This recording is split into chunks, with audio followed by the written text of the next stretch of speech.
It's time to check up on the tadpoles today, the little pollywogs. Hi, I'm Elise. I'm glad you stopped by. If you get a chance, check out my other video where I started this little project.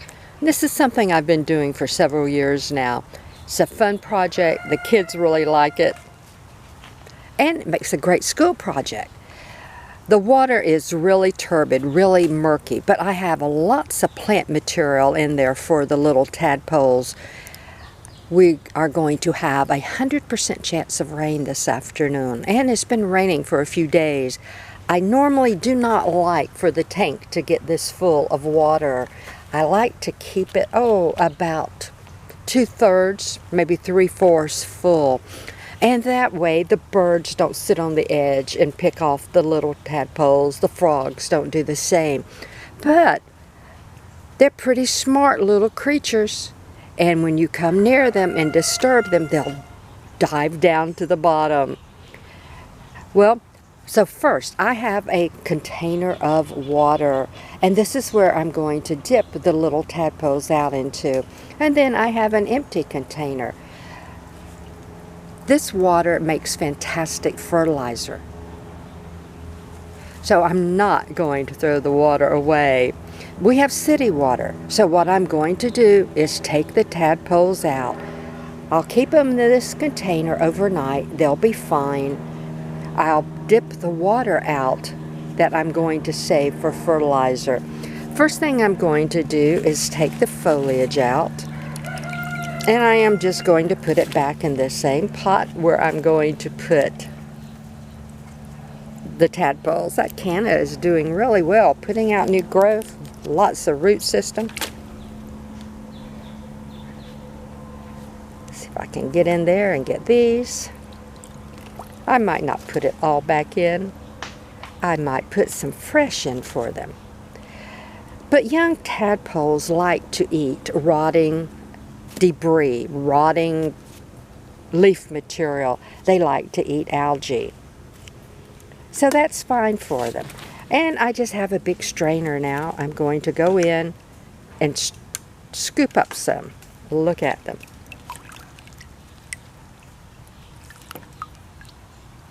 And these will go in this container.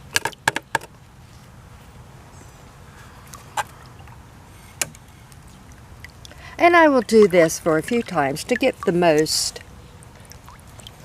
of the tadpoles out.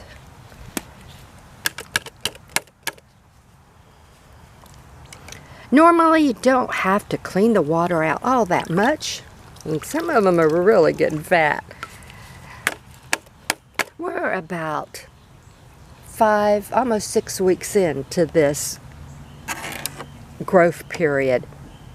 And you don't have to worry about having a glut of frogs. There is a really, really high mortality rate. So I'm just going to finish this. And then I just have a little container. I'm going to start dipping the water out. And I will pour it through the strainer before I put it in the container to save for fertilizer. I just can't do it while I'm holding the camera. But anyway, back to the glut.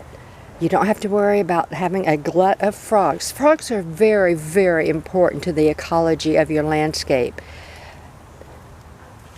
They are prey and they are predator. Practically everything eats young frogs in the tadpole stage all the way up. And if the frog is small enough, they'll eat the adult frog. But frogs are also really, really aggressive predators when they get in the adult stage. A frog is carnivorous, and it will eat anything it can fit into its mouth. So, in the very beginning of the tadpole's life, they are considered herbivores. Like I said, they like that rotting, decaying material. They like algae, things like that. About halfway through, they become omnivorous. They still like the plant life, but they're beginning now to eat meat. And what happens is the large tadpoles will start eating the small. Don't have to worry about a glut. naturally high mortality rate. Actually, I come out with more in the tank from what I have read. It is estimated only one out of every 50 eggs even hatches out in the wild. And then they have to run this great big gauntlet of predators. Everything eats them in the lakes. So I will be lucky at the end if I get a half a dozen froglets. And then they still have to get out and establish themselves before all the predators get to them.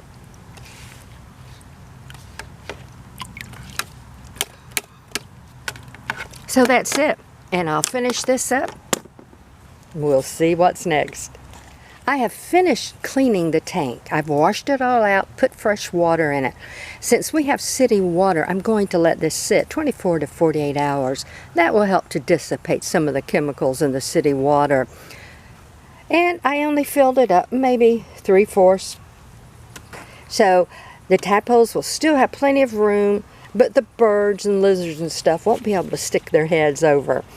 Also, since we are anticipating a 100% chance of storms this afternoon, if we have another rain event that adds a couple of inches of water, it won't overflow. And that is one reason I kind of snuck out today in between the rain showers to do the tank. I didn't want the water to overflow and the tadpoles to overflow with it. I have 2 5-gallon buckets of fantastic, natural, organic fertilizer. I'm not going to put it out right now. I will go ahead and put a cover on it so it doesn't rain in it completely and make it overflow. And then I have a bucket that has the tadpoles in it. Some of them are getting really big. Nice. Well, I've had the clean water in the tank now for a couple of days.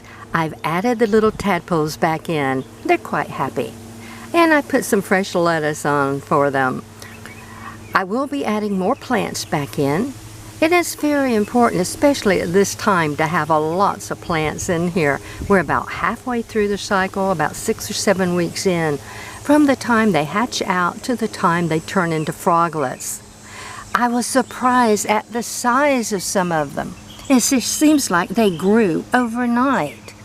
And there's numerous ones that have started developing their back legs. When those back legs develop, eventually that tail will fall completely off. And what I will be doing in the next week or so is adding more foliage, taller, longer foliage that hangs over the side of the tanks. And it is a trade-off to have the lizards climb down the foliage and stick their heads in to try to pick off a little tadpole, but I have to have some way for the larger froglets to be able to get out of the tank when it's time. So the easiest thing to do is just to put foliage in that hangs over. Now, one year I did try setting the tank down on the ground. That did not work. Everything was coming, dogs and cats, and I saw a raccoon sticking his head in. That didn't work. So I do have to keep the tank elevated. Now, if you have a porch or somewhere where you can do this on the inside for a little more protection, that's fantastic. Mine is under a tree outside, but I've been growing it this way for quite a while. Look at the size of that one, and he does have his back legs started. Very great decline over the next couple of weeks in the number of tadpoles. As they turn carnivorous, all the young ones really have to hide.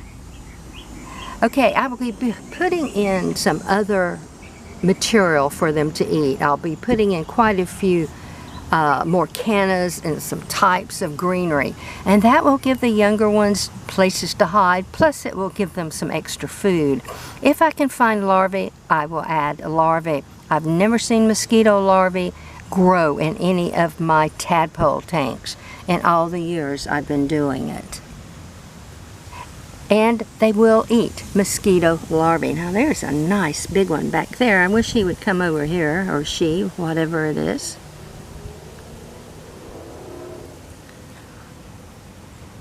There, got his little back legs. It's already turning brown. So neat. And it's a nice project. Fantastic for the kids. You can watch all the way from the time the egg hatches all the way to where they develop the back legs, drop their back tail, and turn into froglets. And at that time, you can release them. Now, what I might try to do this year, instead of sitting the tank down on the ground, which I know doesn't work, when they get to that size, I might halfway bury a dishpan and fill the dishpan full of water and put some wire over the top with a mesh large enough for the frogs to get out, but not necessarily large enough for other animals to get in. And there's one, nice size. Got his little back legs started. I don't know.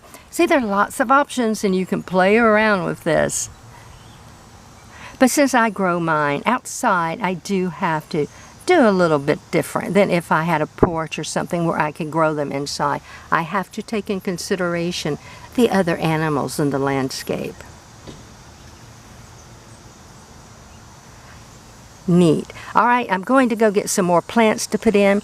I'm not sure if I will clean the tank out again before they get to that froglet stage. The froglet stage is what I call them. When they've developed their back legs, they've dropped their tail, and it won't be long before they get out.